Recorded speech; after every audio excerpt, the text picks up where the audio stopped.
받으라. 아멘. 새해가 밝았습니다.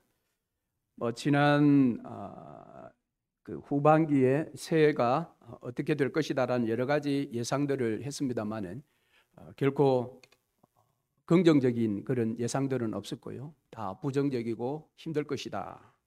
그런 예상들을 많이 했었습니다.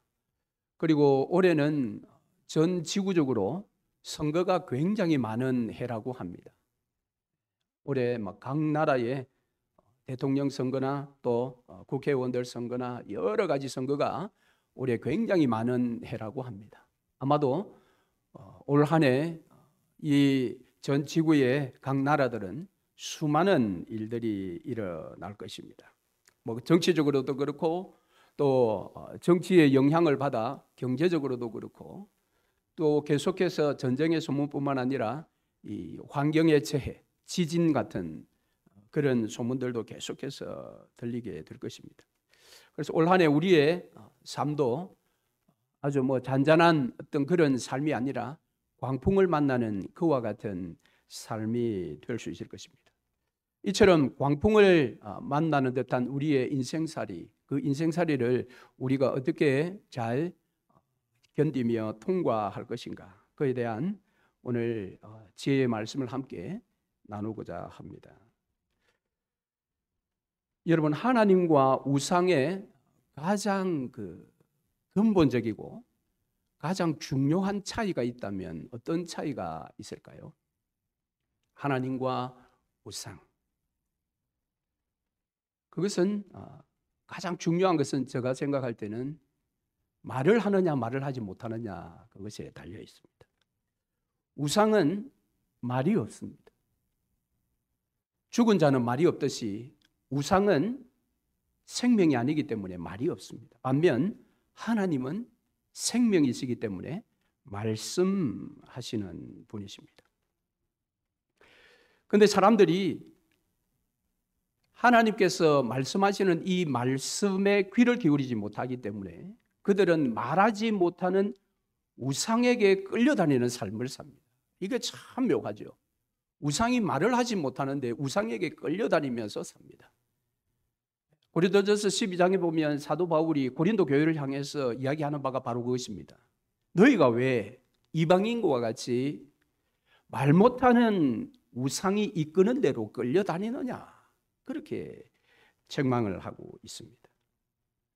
우상에게 끌려다니는 사람들은 결국은 우상이 이끄는 대로 살아가는 삶을 살 수밖에 없는데 그 삶은 자기 생각대로 사는 겁니다.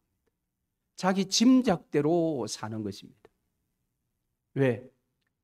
들은 바가 없기 때문에 이렇게 될 거야, 이것일 거야 라는 자신의 짐작대로 살아갑니다. 우리 아이들이 어렸을 때에 이제 차를 타고 이렇게 가다 보면 사슴이 이렇게 차에 받쳐서 죽어 있는 것들을 우리가 보지 않습니까? 제가 물었어요. 얘들아, 저 사슴이 왜 저렇게 받쳐 죽었을까? 아이들이 모르지요. 왜 받쳐 죽었냐면 그 부모 말을 듣지 않고 나 돌아다니지 말라고 했는데 저를 싸돌아다니다가 받쳐 죽었다.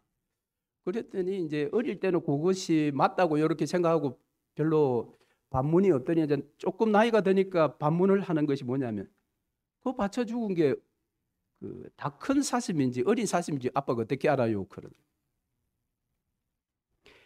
그러면서 이제 아이들이 조금 더 크니까 또 그 이야기를 하니까 그래요. 그건 아빠 생각이지요. 그래요. 아빠 생각이야. 아빠 짐작이야. 여러분, 그런데 사슴이 진짜 부모가 싸돌아지 말라고 했는데 길가에 튀쳐나와가지고 그렇게 죽었을까요? 그건 저의 짐작입니다. 그거 맞을 수도 있고 안 맞을 수도 있는 거예요. 우상에 이끌린다라는 사람의 삶이 이런 것입니다. 자기 짐작대로 가는 겁니다. 자기 생각대로 가는 겁니다. 자기 주관대로 가는 겁니다. 그런 삶이 여러분 과연 하나님께서 기뻐하시는 삶일까요? 우리 그리스도인들은 결코 그런 삶을 살 수가 없습니다.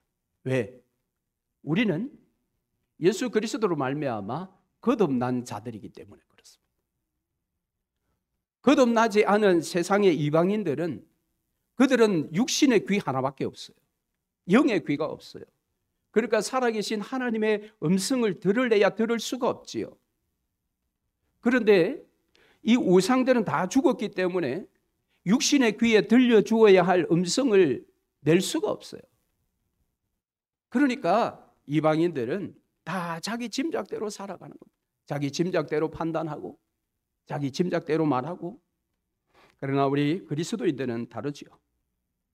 성령의 음성에 귀를 기울여야 하고 성령이 이끄는 삶을 살아가야 합니다.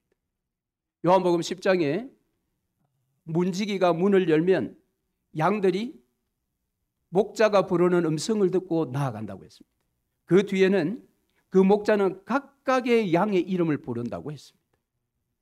우리 하나님은 우리에게 늘 말씀하시는 분이실 뿐만 아니라 저와 여러분의 이름까지도 다 알고 계시는 분이십니다. 그래서 그분은 지금도 끊임없이 우리에게 말씀하고 계십니다. 여러분, 여러분이 하나님으로부터 받은 말씀은 무엇이 있습니까? 여러분이 신앙생활을 하면서 지금까지 특별히 간증이 될 만한 하나님의 말씀, 내가 받은 하나님의 말씀이 있는가라는 겁니다. 여러분, 그 말씀은 몇 가지나 됩니까? 더구나 인생의 이 광풍 속에서 하나님께서 더더구나 그 속에 위기를 만난 당신의 자녀들에게 더더구나 말씀하시는 분이신데, 여러분이 개인적으로 하나님께 받은 말씀이 몇 개나 있는가라는 것입니다. 사람들은 인생의 이런 광풍을 만나면 하는 태도가 있습니다. 행동이 있습니다. 그것은 버리는 것입니다. 그전까지 그렇게 쥐려고 노력했고 쥐고 있었고 포기하지 않았던 것들을 인생의 광풍을 만나면 버리게 되어 있습니다.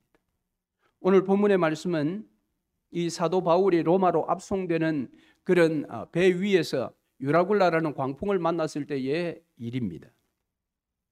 함께 타고 있었던 276명의 그 사람들 다 생명의 이제 위기에 떨어졌습니다. 그때에 그들이 하는 행동은 세상이 하는 행동하고 똑같습니다. 버리는 것입니다. 우리 본문 앞부분에 17절에 보면 끌어올리고 줄을 가지고 선체를 둘러감고 스러디스에 걸릴까 두려워하여 연장을 내리고 그냥 쫓겨가더니, 그 다음에 18절 우리가 풍랑으로 심히 애쓰다가 이튿날 사공들이 짐을 바다에 풀어버리고, 19절 사흘째 되던 날에 배의 기구를 그들의 손으로 내버리니라. 짐을 버리고 배의 기구들을 내버리는 것입니다. 여러분, 그토록 지키려고 했던 그 짐들 아닙니까? 그리고 그들의 어쩌면 육신의 생명을 쥐고 있는 것이 배의 기구들입니다. 그런데 그런 것들을 다 내던져버립니다. 왜? 생명의 위기가 지금 왔기 때문에. 이처럼 사람들은 인생의 위기를 만나면 그 모든 것들을 버리게 되어 있습니다. 이것이 한 방법이기도 합니다. 정말 어리석은 사람은 그 생명의 위기 앞에서도 버리지 못하고 끝까지 그것을 붙들고 있다가 죽는 경우들도 허다합니다. 그렇게들 이야기하지 않습니까? 원숭이 실험을 해보면은 그 원숭이가 바나나를 쥐고 그 바나나를 놓아야 원숭이가 사는데 놓지 않고 끝까지 붙들고 있다가 원숭이가 죽는다고 그렇지요. 인생들도 그럴 수 있습니다. 그러나 지혜로운 방법 중에 하나는 버리는 것입니다. 인생의 광풍을 만났을 때 우리는 지금까지 내가 쥐고 있던 것들을 버리게 되어 있습니다. 우리 그리스도인들도 마찬가지라고 생각합니다. 그것은 정말 인생의 위기를 극복할 수 있는 하나의 방법이기도 합니다. 그러나 적어도 우리 그리스도인들은 이 정도에 머물러서는 안 된다는 겁니다. 이 정도는 이방인들도 얼마든지 하고 있습니다. 그리스도인들이 해야 할 것은 버리는 것에서 받는 것으로 나아가야 합니다. 오늘 바울은 이 위기 가운데서 사람들이 이 모든 것들을 버리는 중에 사도 바울은 그가 받은 것을 그들에게 소개를 하고 있습니다. 오늘 본문 24절 말씀이죠. 바울아 두려워하지 말라. 내가 가이사 앞에 서야 하겠고 또 하나님께서 너와 함께 항해하는 자를 다 내게 주셨다 하였으니. 무엇입니까? 버리는 그들이 버렸음에도 불구하고 여전히 생명의 위기가 있어서 공포에 떨고 있는 그들에게 사도 바울은 내가 받은 것을 그들에게 들려줍니다. 그리고 너희들 다 생명에는 문제가 없을 것이다. 그들의 생명을 지켜준 것은 그들의 버림이 아니라 사도 바울이 받았던 이 하나님의 말씀입니다. 하나님은 바울의 이름을 부르며 바울아 두려워하지 말라. 바울도 지금 두려워하고 있는 중에 있었던 것 같아요. 여기서 이제 모든 것이 끝이 나는구나. 그러나 하나님은 놀랍게도 그에게 말씀을 주시며 아니다. 너와 여기 있는 모든 사람들이 다 살 것이요. 너는 너의 사명을 이루기 위해 로마까지 가게 될 것이다. 여러분 오늘 우리 인생 2024년에 오늘 우리 인생은 어쩌면 바울이 만났던 유라굴라 광풍보다 더 위험하고 더 혹독한 광풍일 수 있습니다.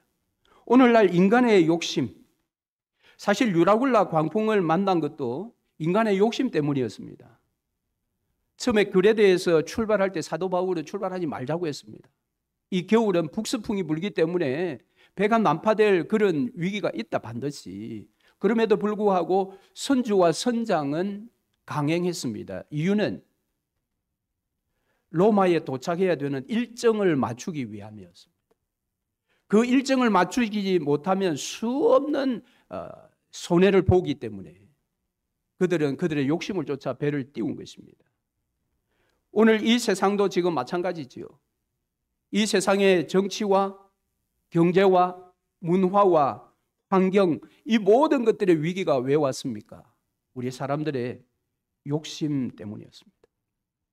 사람들의 욕심은 정말 질기지요.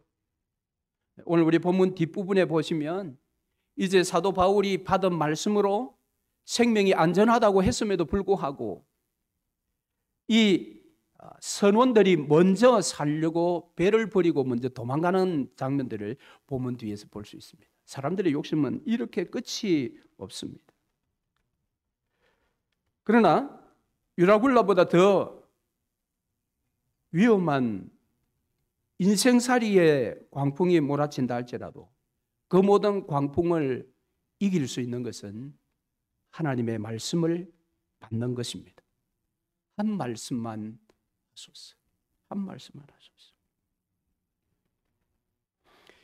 오늘 주보 사면에 보시면 이달의 추천 도서가 있는데 거기에 오늘도 만나를 줍는 여자라는 책입니다. 우리나라 저자인데요. 홍애경 씨라는 분이 지은 책인데 이분은 사랑하는 딸을 잃어버리고 극단한 슬픔 속에 있었는데 그 슬픔의 자리에 큐티를 통한 하나님이 찾아오셨다는 겁니다. 그래서 그 모든 슬픔들을 이기고 그는 자기가 큐티를 통한 즉 하나님의 말씀을 통한 그런 삶의 회복, 유라굴라 광풍과 같은 그 광풍을 통과했기 때문에 그는 다른 사람들에게 그 놀라운 삶을 소개하고 있습니다. 그러면서 이제 나는 큐티를 나눠주는 여자가 되었다. 말씀을 먹으면 누구든지 산다라고 그렇게 이 책에서 주장하고 있습니다. 여러분 그렇습니다. 하나님의 말씀을 우리는 들어야 합니다. 그저 읽을 때 만나는 그런 말씀이 아니라 성경에 있는 이 수많은 말씀 가운데 나에게 주신 말씀, 할 수만 있다면 내 이름을 부르며 나에게 말씀하시는 하나님의 말씀을 들어야 합니다. 그래야 우리가 올 한 해 어떤 광풍을 만나더라도 살 수가 있습니다. 사람들은 인생의 광풍을 만나면 그 만난 문제를 어떻게 해결할까? 문제에 굉장히 집착합니다. 문제 속에 해답이 있다고 거기에 매입니다. 그러나 여러분, 문제를 만났을 때에 문제에 매이기 시작하면 문제에 파묻히게 됩니다. 해답은 거기에 없습니다. 아니, 그 문제를 내가 묵상하고 그 문제에 매달려서 그 문제를 해결했다 할지라도 곧 또 다른 문제가 우리를 위험에 몰아넣습니다. 그러니까 문제를 만났을 때에는 문제를 주목할 것이 아니라 하나님을 주목해야 합니다. 하나님의 말씀을 주목해야 합니다. 문제에 내 모든 신경을 곤두세워 집중할 것이 아니라 그럴수록 하나님께 더욱더 집중하고 하나님께 주파수를 맞추어서 하나님의 한 말씀을 들어야 합니다. 이것이 바로 우리 기독교인들의 영성이라 생각합니다. 기독교인들의 영성은 비우는 것이 아닙니다. 나에 있는 모든 욕심과 죄와 모든 것들을 비우자 그것이 기독교인의 영성이 아니라 기독교의 영성은 그 빈자리에 하나님으로, 하나님의 말씀으로, 성령 충만으로 채워야 하는 것입니다. 그래서 한 말씀을 받아야 하는 것입니다. 오늘 주보 안에 여러분 한 별지가 들어가 있는데요. 홀리 루틴이라는 것입니다. 이 홀리 루틴을 올 한 해에 한번 한 말씀을 받기 위해서 매일매일 운동하듯이 한번 해보자라고 그렇게 넣어두었습니다. 하는 방법은 주보 3면에 보시면 있는데요. 오늘같이 주일날 이번 주간의 이번 주간의 신학생활의 목표를 한 두서너 가지 적고, 그리고 매일 아침 7시에 큐티, 우리 새벽기도 본문을 가지고 여러분들이 하시면 됩니다. 그리고 제가 보내드리는 1분 묵상지를 가지고 1분 묵상 큐티를 하는 것입니다.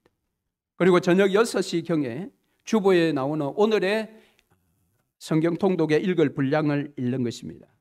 저녁 9시에 교회의 공동기도 제목 4페이지에 있잖아요. 그 공동기도 제목과 여러분의 개인적인 기도의 제목을 가지고 기도하면서 마지막으로 주기도문을 의미를 생각하며 주기도문을 마지막에 올려드리는 것입니다.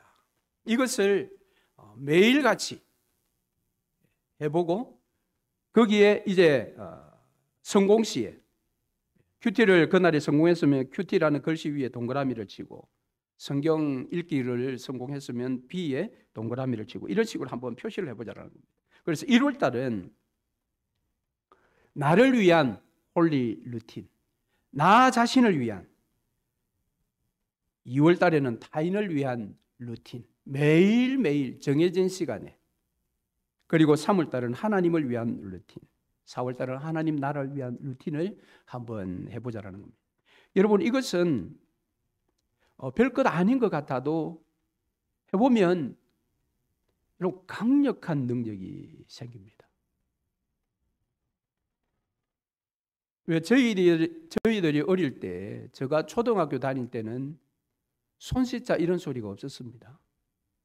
중학교 들어갔을 때에 화장실 갔다가 나오면 반드시 손을 씻자라고 나라가 이야기를 했습니다.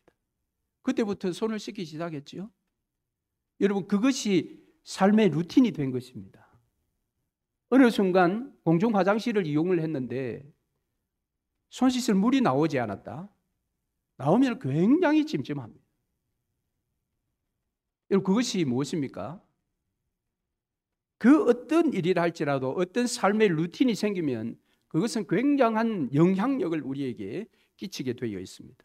오늘 우리가 이 큐티를 하고 말씀을 통독하고 기도하는 이걸 매일 정해진 시간에 짧지만, 길게 할 필요 없습니다. 처음부터 짧지만 이것을 매일매일 6일 동안 행하고, 그것을 토요일 저녁에 6일 동안 요일을 살펴가며 내가 어떻게 루틴에 성공했는지, 성공하지 못했다면 이유가 무엇인지를 한번 생각해 보며 주일을 맞아서 한 주간에 또 영적인 목표를 세우고, 이렇게 하면 여러분, 하나님께서 반드시 우리에게 우리 인생의 광풍에 가장 강력한 힘이 되는 한 말씀을 우리에게 하실 줄로 믿습니다. 말씀을 맺겠습니다.